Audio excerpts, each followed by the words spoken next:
So this was my exam day. I I woke up at 9 a.m. I slept well, and as I said, schedule your day properly. I was on my desk by 11 a.m. So it took me 2 hours to actually after I woke up, took shower and had breakfast, and I was at my desk at 11, and I still had 2 hours until my exam starts. My exam started at 1 in the afternoon, like so 1 p.m. Of course, I prepared a lot of chai tea. I'm a big fan of chai. So that I can stay awake and try harder.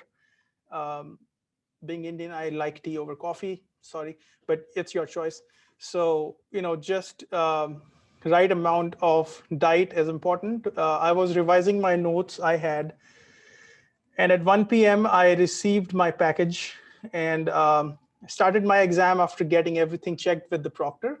Now, you must know that OSCP is proctored. My plan was to go for buffer overflow, which is a 25 pointer machine. Then the 10 pointer machine, you can see I had two plans. It's pretty fancy actually. I had two plans in mind. I'll just go for 25, and then I'll take the 10 pointer.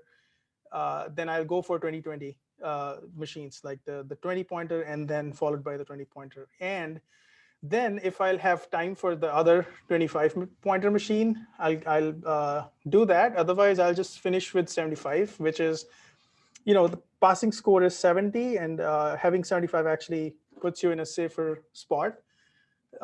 So 75 out of 100 is what my target was, to actually just finish if I can. Um, I planned to go only for the 25 pointer box as plan B in case uh, plan A didn't work out, if that doesn't work out for me. So for those who are actually planning to take the exam uh, in like next month or so, this is important, that do the buffer overflow within the first 30 minutes. Practice a lot, which it is the heaviest point machine, like it is a 25 point machine. I was able to do them in my sleep. I practiced so hard for it. I got the admin shell within 30 minutes, I could say. Um, and then the 10 point box was kind of surprising, to be honest. It was not very simple, but when I actually found out what was it, it was pretty like it was a good box. So as I said, enumeration is the key. One must know how to use Google properly. Uh, you should keep this in mind. Always know how to use Google. Google is your key to success. Enumeration is your friend. So once you enumerate the box properly, for example, if you're using Nmap and uh, you know and you're using the right flags, uh, you're using TAC SC, SVO, some flags that we commonly see in Nmap. Do not just miss anything in the output. Read the results properly. Do not rush when you go through the Nmap output. You will see the initial entry point to the box somewhere in either Nmap or Nikto. There will be a lot of information in those two. So Nmap is your friend, enumeration is the key, Google is your resource where you can find everything. Rely on official resources. Do not go to like a third party, weird website where you can find like a .zip file to download exploit. That's not how it works. Go read on Microsoft website if it's a Windows box, and see how it can be exploited if there is anything from the security advisory. So read that properly. It took me around an hour to root the 10 point box. You must be laughing right now, like this guy actually rooted the buffer overflow machine in 30 minutes, and then he took an hour to root the 10-point box.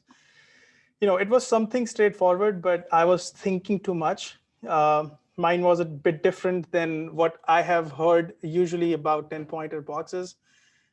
I feel like that. I had to go onto the box, find something that gives me remote code execution with privileges.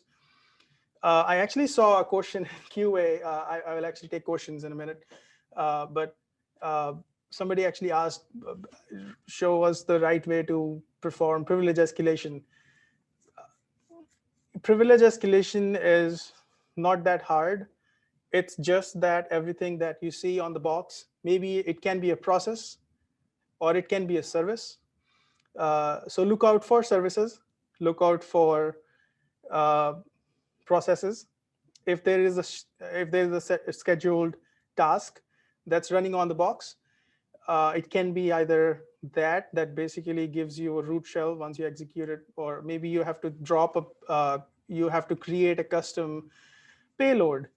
Uh, I do not want to just share a lot here, but look out for services, look out for scheduled tasks, look out for procedures, not the procedures, but the processes.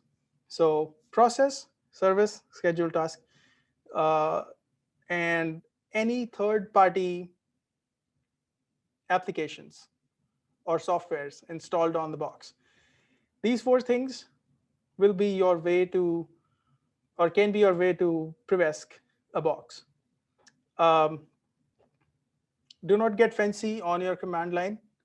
You can just type nmap tech sc tech sv and the IP address. Save that output. It will work fine. You don't have to create those fancy,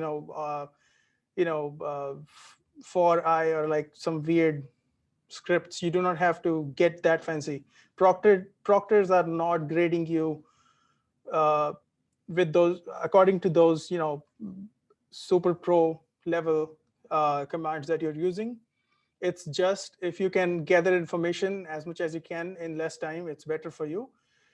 So do not get distracted with uh, with cool looking scripts. It's just use the simple syntax that is there. Uh, if you are an intermediate to a expert level, professional, if you use Bash or PowerShell in your daily life, just feel free to do whatever works for you. If you're a beginner, stick to the normal syntax so at least you can use the manual or help that comes for that tool. Now, it was actually, going back to my 10-pointer box after exploiting where I was at the privesk. So I got the remote code execution, and I got the shell. It was pretty easy to get stuck onto privesk, but thankfully, my nmap skills or my local enumeration skills were strong enough to so that I actually noticed what's going on. So look at the output of the tools that you're using, and do not get too fancy about it. I did the 20-point boxes, and then I had some like 55-ish points within 8 hours. I was really pumped. And then I took another break, and then I started other boxes. It took me another like couple hours almost. In next 12 hours in, I was at 75. So that was my initial plan. So when I was at my 75, I actually jumped out of my chair, and I was so excited. Exam day suggestion: go for buffer overflow first. Talk out loud to yourself. Do not stress. And it's pretty important to not actually stress out. Take it slow. Take your time. Read the code before you use the exploit. Do not just use exploit right away. That might actually break your box, and you might have to use one of your reverts. Who knows?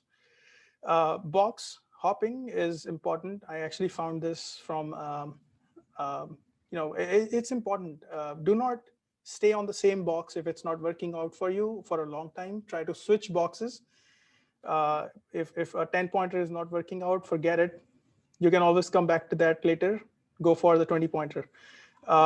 Do different scans and do not waste your time on just by waiting for it and just sitting like this and wait for it. Just do scans for different machines. They are all different.